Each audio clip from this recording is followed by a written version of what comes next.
There we go. Is Cross okay? Yeah, he'll live. He beats me up in the gym all the time. It's nice to get one back a little. Kind of. Go out? No, but he kind of was like, whew. I think, I don't really know. He just sat there. I was like, you okay? He's like, kind of left that a little too long. And everything just started going black. I was like, oh, well, maybe not hold on too long next time. I don't know. I mean, you've been a part of some big fights with Invicta, but obviously, now the UFC. What's the feeling right now? Is it different? I mean, the big stage, the big show, is the feeling different right now? Not really. I approach every fight as if I'm fighting for a title.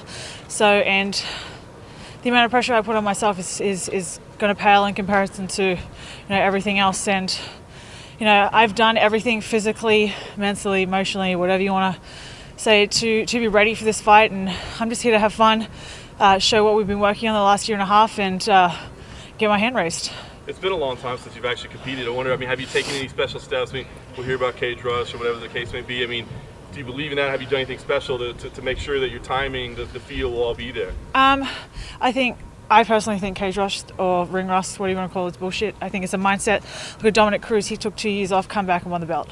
So clearly that shit don't matter. But, I fight every day in the gym with, UFC quality fighters. There's nothing that I get in the cage that I haven't seen in the training room. So it's nothing that I'm concerned about. Did the time off make you appreciate how much you love the sport? I always knew I loved this sport. It's, taking time off doesn't mean I love it any more or less. It just gave me the opportunity to improve my craft.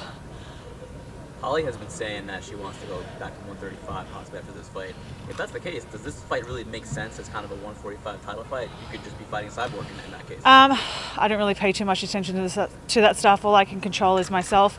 All I can focus on is me, my performance in June 9th, and getting my hand raised.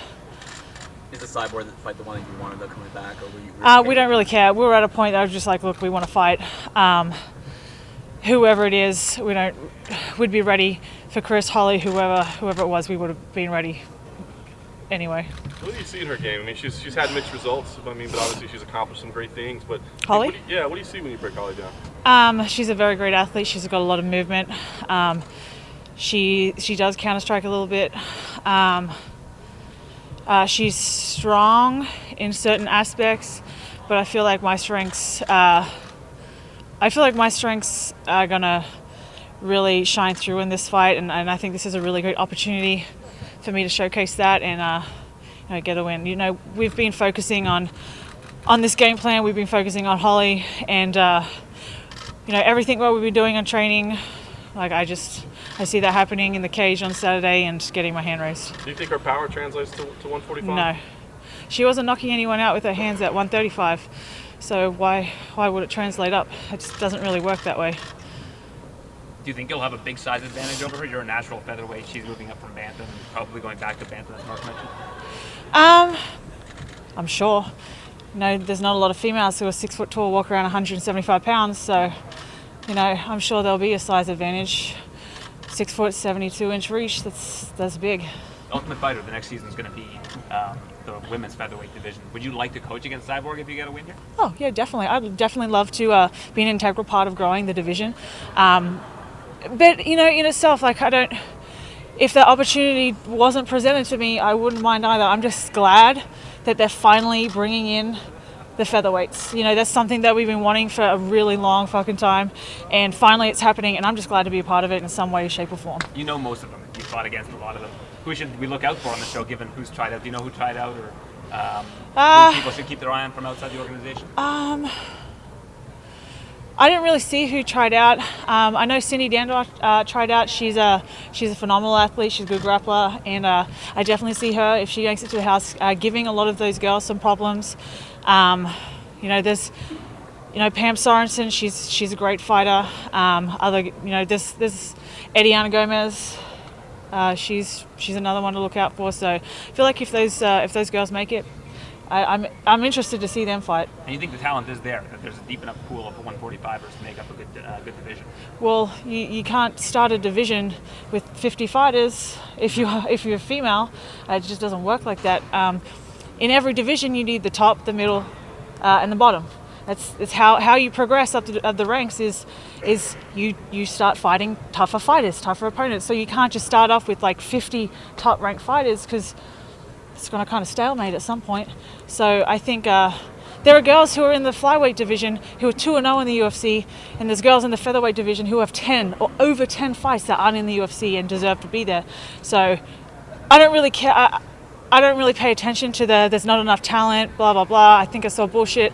Let's just give every female in every weight class a opportunity to showcase their skills at the highest level. Because let's be honest, everyone wants to be in the UFC. So why not give that opportunity to everyone, not just certain weight classes. A lot's been made on Dana saying he wants to go back to the weigh-in at 4 p.m. instead of the morning. Do you prefer the morning ones or the afternoon? I prefer the morning ones. I've had, I think two of my fights with Invicta, they've adopted that as well. And I love the morning weigh-ins. So the morning weigh-ins wasn't to help fighters cut weight, like make it easier for them to cut weight. It was to give them more time to rehydrate. And that's awesome. Like, since they've banned IVs, all that kind of stuff, if you make the same weigh-ins, you're going to have even more dehydrated fighters. They're still going to cut the same amount of weight.